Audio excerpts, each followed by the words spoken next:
नमस्कार दोस्तों, मैं आपका स्वागत करता हूं आपके इस चैनल पर जिसका नाम है फिजिक्स वाली ट्यूशन क्लास। हम यहां पर क्लास 12th की फिजिक्स पढ़ रहे हैं चैप्टर 1 से।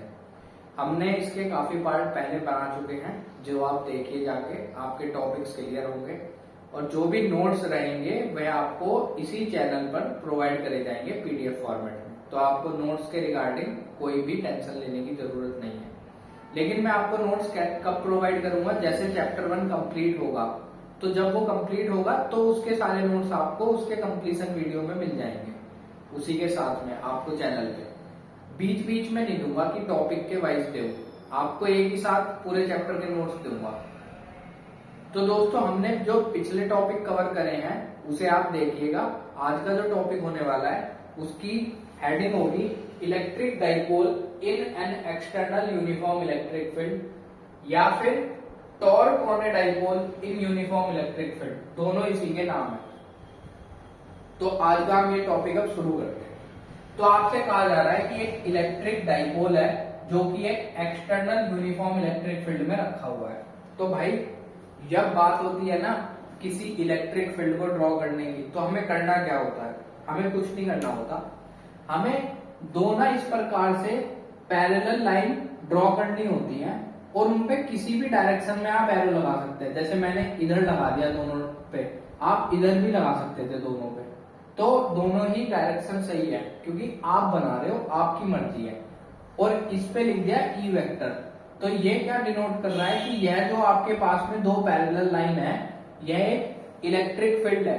इलेक्ट्रिक फील्ड को पता कैसे सोचना है दिमाग में? ऐसे सोचना है जैसे एक नदी बह रही है, नदी के अंदर पानी है, तो यह पूरा का पूरा क्या होगा? इलेक्ट्रिक फील्ड होगा। अंदर हमने लाइन नहीं दिखाई है इलेक्ट्रिक फील्ड की, लेकिन अंदर भी इलेक्ट्रिक फील्ड है, पूरा भरा पड़ा है इलेक्ट्रिक फील्ड। उसके बाद में आपसे कहा गया है कि एक इलेक्ट्रिक डाइपोल रखा है इसके अंदर।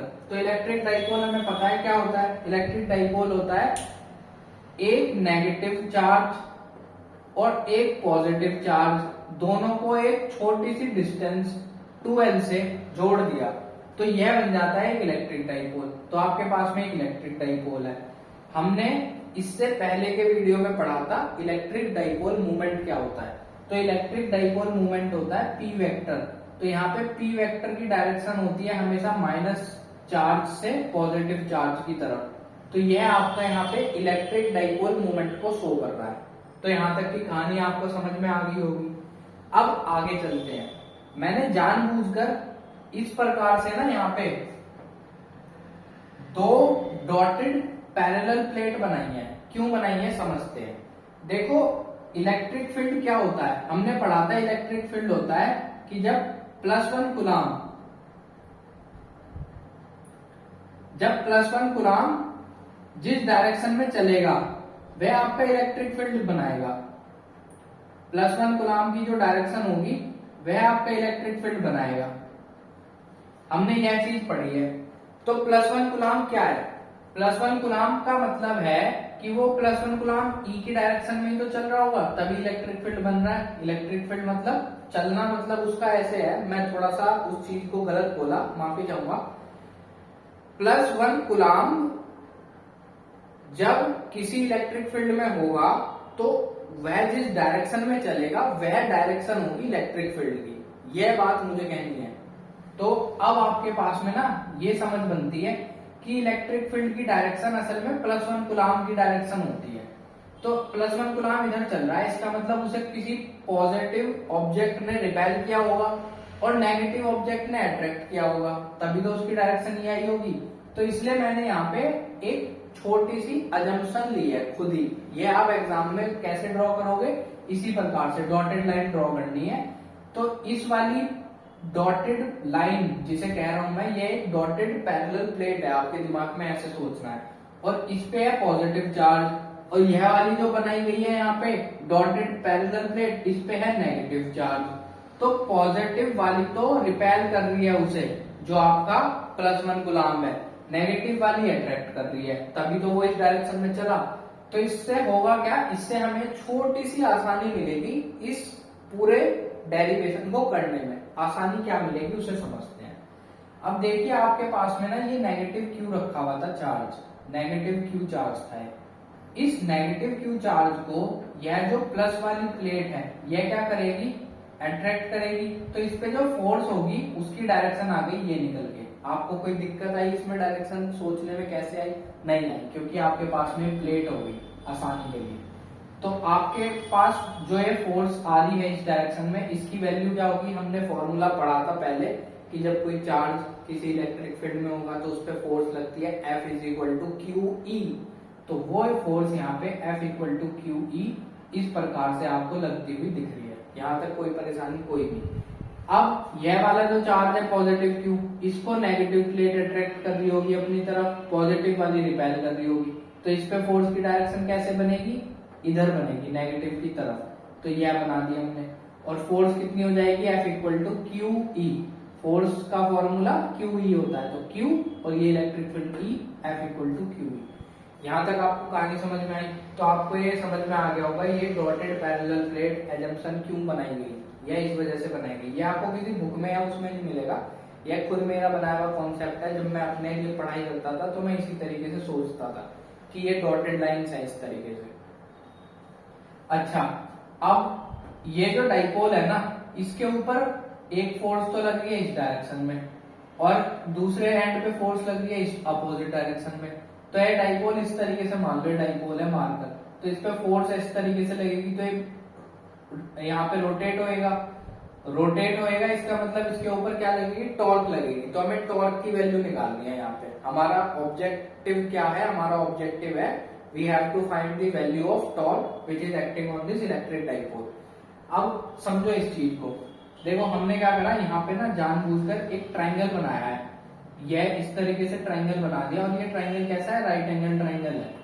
इस ट्राइंगल में मेरा ऑब्जेक्टिव है यह वाली डिस्टेंस फाइंड आउट करने का कि यह डिस्टेंस कितनी है। यह डिस्टेंस 12 sin थीटा जो मैंने लिखा है ये हम फाइंड आउट कर रहे हैं। कैसे कर रहे हैं? सुनो, ये एंगल मैंने मान लिया थीटा।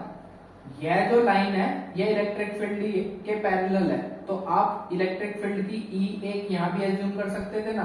तो आप कहोगे कि इलेक्ट्रिक फील्ड की लाइन के बीच में और जो हमारा डाइपोल मूवमेंट है, इलेक्ट्रिक डाइपोल मूवमेंट है, उसके बीच में जो एंगल है वो थीटा है। तो मैंने यहाँ पे लिखा है an electric dipole of dipole movement P vector inside an external uniform electric field such that angle between E vector and P vector is theta. तो यहाँ पे थीटा जो है वो पी वेक्टर और ई के बीच का एंगल है थीटा। यहाँ तक समझ में आ गया होगा। अब इस राइट एंगल ट्राइंगल के अंदर आपको एंगल पता है थीटा, हाइपोटेन्यूज की लेंथ पता है 12, परपेंडिकुलर निकालना है। तो sine theta is equal to होता है P upon H। Sine theta क्या होता है? परपेंडिकुलर अपॉन हाइपोटेन्यूज होता है। तो P अपॉन हाइपोटेन्यूज की वैल्यू 12 आ गई। तो यहाँ से P की वैल्यू कितनी आ जाएगी? P is equal to 12 sine theta. तो यह जो वैल्यू है आपके पास में आगे निकल के 12 साइन थीटा। यह वैल्यू निकाली क्यों है उसे समझते हैं। देखिए आपके पास ना यह फोर्स और यह फोर्स है दोनों, जिसकी वजह से टॉर्क बना है। टॉर्क का फॉर्मूला 11th क्लास में आपने पढ़ा था, tau is equal to F cross R होता था। वहां पे R होती थी perpendicular distance between the forces. तो यहाँ पे परपेंडिकुलर डिस्टेंस क्या है? ये 12 साइन थीटा है परपेंडिकुलर डिस्टेंस, इसलिए हमने ये निकाली है 12 साइन थीटा, क्योंकि ये दोनों फोर्सेज के बीच की परपेंडिकुलर दूरी है। कितनी परपेंडिकुलर दूरी इनके बीच में बनेगी? तो वह परपेंडिकुलर डिस्टेंस आ गई 12 साइन थीटा। यहाँ तक आपको कहानी समझ में आई होगी। तो अब आगे बढ़ते हैं। फिर हमने सॉल्यूशन में लिखा forces on electric dipole on charges negative q and positive q have magnitude f equal to qe। भाई फोर्स कितनी होगी? qe लगेगी। But these forces are in opposite direction। लेकिन ये दोनों फोर्सेज ऑपोजिट डायरेक्शन में है। सो डाइपोल एक्सपीरियंस अ torque. तो डाइपोल पे क्या होगा? टॉर्क एक्सपीरियंस करेगा। हमें टॉर्क की वैल्यू निकालनी है। This torque is given by, अब टॉर्क निकालते हैं। This torque is given by tau.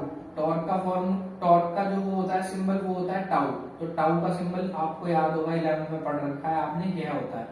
तो tau is equal to force multiply किसकी? परपेंडिकुलर डिस्टेंस बिटवीन फोर्सेज की। परपेंडिकुलर डिस्टेंस कितनी है फोर्सेज के बीच में? तो tau is equal to force तो हो गई QE, परपेंडिकुलर डिस्टेंस हो गई 12 साइन थीटा। फिर मैंने क्या करा, इस 12 को Q के साथ लिख दिया ब्रैकेट में करके। तो tau is equal to Q12 bracket के अंदर और E साइन थीटा बाहर। Q इंटू 12 हमने पढ़ा था, इलेक्ट्रिक डाइपोल मोमेंट होता है P वेक्टर। P वेक्टर की वैल्यू होती है Q12। तो यहाँ पे Q12 की जगह आपने P वेक्टर रख दिया निकाल के, क्योंकि आपको पता है कि जो आपका P वेक्टर होता है, P वेक्टर होता है, P वेक्टर की वैल्यू होती है Q12। P वेक्टर की वैल्यू होती है Q12, आपको पता है। तो यहाँ पे P की जगह आ गया 12, सॉरी Q12 की जगह आ गया P, और यह हो गया E sin थीटा। तो P E sin थीटा बन रहा है। वेक्टर प्रोडक्ट आपने पढ़ रखे हैं दो टाइप के, एक तो होता है क्रॉस प्रोडक्ट, क्रॉस प्रोडक्ट में क्रॉस हटके आता है sin थीटा। दूसरा होता है डॉट प्रोडक्ट, डॉट हटके वहां पे आता है cos थीटा। तो आपके पास में P वेक्टर, और यह भी क्या है, E वेक्टर है, सॉरी अभी वेक्टर नहीं लगा रहा मैं, यह भी E है वेक्टर क्वांटिटी, P भी एक वेक्टर क्वांटिटी, और sin थीटा, और जिसमें कि थीटा इन दोनों के बीच का एंगल है। तो अगर मैं sin थीटा को हटा दूं यहाँ से, तो क्रॉस लगा दूंगा, क्योंकि अगर आप क्रॉस हटाओगे तो दोबारा से क्या आ जाएगा, sin थीटा। PE क्रॉस हटेगा sin थीटा, इनके बीच का एंगल होता है थीटा। यह होता है vector product, sin theta cross product जिसे कहते हैं। हम इस चीज को, जो वेक्टर प्रोडक्ट है, इन्हें भी समझेंगे। एक वीडियो में आपके लिए बनाऊंगा जो कि सिर्फ आपका दोनों टाइप के वेक्टर प्रोडक्ट, जिसे डॉट प्रोडक्ट और दूसरा क्रॉस प्रोडक्ट कहते हैं, उन दोनों को समझेंगे उसमें पूरा। तो आपके पास में टाउ इज इक्वल टू क्या आ गया, P cross E, tau is equal to P cross E। आपको यहाँ तक समझ में आ गया होगा। आप वीडियो को पॉज करके इसे नोट कर सकते हैं, वैसे आपको नोट्स मैं प्रोवाइड कराने वाला हूँ, तो इसे इतना नोट करिए, फिर हम आगे चलते हैं। अच्छा, हमने टॉर्क तो निकाल ली, अब बात होती है कि टॉर्क की डायरेक्शन कैसे बताई जाए। तो टॉर्क की डायरेक्शन बताई जाती है, direction of tau is given by, मैं ये चीज यहां पे लिख देता हूं,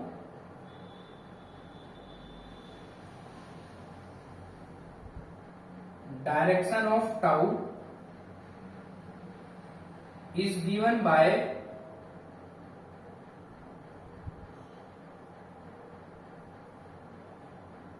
right hand screw rule. Right hand screw rule कैसे लगेगा, यहां पे देखते हैं लगा के। आपके पास में यह तो हो गया E वेक्टर इस डायरेक्शन में, यह हो गया P वेक्टर इस डायरेक्शन में।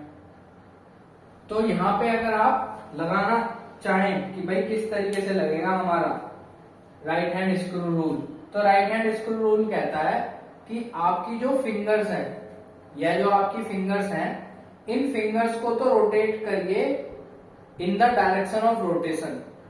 तो थंब आपको डायरेक्शन बताएगा टॉर्क की।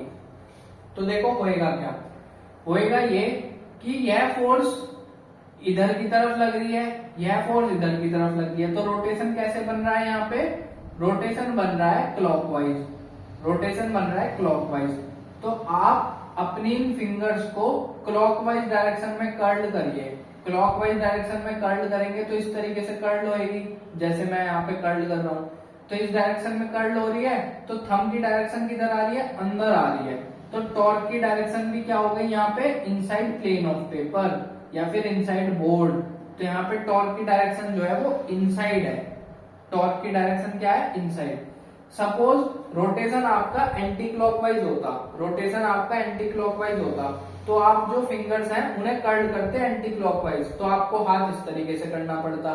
कर्ल करने के लिए इन्हें एंटी क्लॉकवाइज डायरेक्शन में, घड़ी के विपरीत दिशा में, तो आपका जो अंगूठा है वो बाहर की तरफ आता, यानी कि इस प्लेन से, जो एक प्लेन है जिसके अंदर P वेक्टर और E वेक्टर है, इस प्लेन से अंगूठा कैसे रहता, बाहर की तरफ। तो उस केस में टॉर्क की डायरेक्शन होती outside, outside the plane, outside the plane. पर यहाँ पे जो है आपकी फोर्स की डायरेक्शन, वो सॉरी रोटेशन की डायरेक्शन कैसे है, रोटेशन की डायरेक्शन क्लॉकवाइज है। तो क्लॉकवाइज कर्ल करने पर आपका अंगूठा अंदर जा रहा है, तो यहाँ पे अब जो आपकी डायरेक्शन है वह है inside the plane, inside the plane. और उस प्लेन में क्या है, P और E वेक्टर है। तो यहाँ पे जो आपके पास में आ रहा है torque, torque inside the plane आ रहा है। आप इस तरीके से, भाई ये तो 2D है ना, तो 2D में तो इसी तरीके से दिखा सकते हैं T, और इस पे लिख सकते हैं ये इनसाइड है, इनसाइड प्लेन है। ठीक है, बस ये होगी आपकी डायरेक्शन। तो डायरेक्शन आपको निकालनी आ गई होगी अच्छी तरीके से। ये राइट हैंड स्क्रू रूल और इसको राइट हैंड कॉर्क रूल भी कह देते हैं, ये सब एक ही नाम है इसके। बस आपको समझ में आना चाहिए काम कैसे करता है डायरेक्शन बताने के लिए। तो यहाँ पे क्या आ गया, inside plane, here it is inside plane, यहाँ पे इनसाइड प्लेन है। ठीक है दोस्तों, यहाँ तक की कहानी आपको समझ में आ गई होगी। वीडियो को पॉज करके आप अपने नोट्स बनाना चाहते हैं वो बना सकते हैं। ठीक है, तो यहाँ तक आपको समझ में आया होगा। अब हम इसे आगे कंटिन्यू करते हैं। इस टॉपिक से जो एग्जामिनेशन पॉइंट ऑफ व्यू से चीजें हैं उन्हें करते हैं आगे। अब मैं यहाँ तक का मिटा देता हूँ, डायग्राम आपका ड्रॉ रहने देता हूँ। डायग्राम से आपको चीजें समझ में आ जाएंगी अच्छे से। और जो इसमें आगे के टॉपिक है उसको कंटिन्यू करते हैं।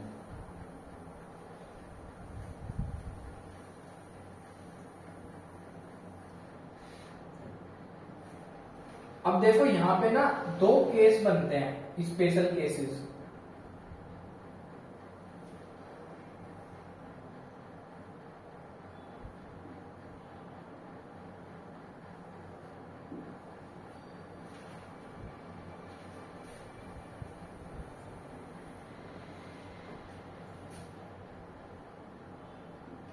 स्पेशल केस बनते हैं यहाँ पे। केस वन, केस वन कहता है if P vector and E vector are in same direction, कि आपका जो P वेक्टर और E वेक्टर है वो सेम डायरेक्शन में है। इसका डायग्राम कैसे बनेगा, इसका डायग्राम इस तरीके से बनेगा कि आपके पास में यह तो था E वेक्टर और यह इसके अंदर P वेक्टर भी इसी की डायरेक्शन में है, यानी कि डाइपोल कुछ इस तरीके से रखा हुआ है।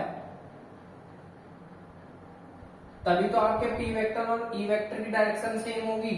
तो इस केस में P वेक्टर और E वेक्टर के बीच का एंगल कितना होगा, थीटा कितना होगा, 0 होगा। भाई दोनों सेम डायरेक्शन में हो गए, तो आप कहोगे कि यहाँ पे जो थीटा है वह है 0 डिग्री।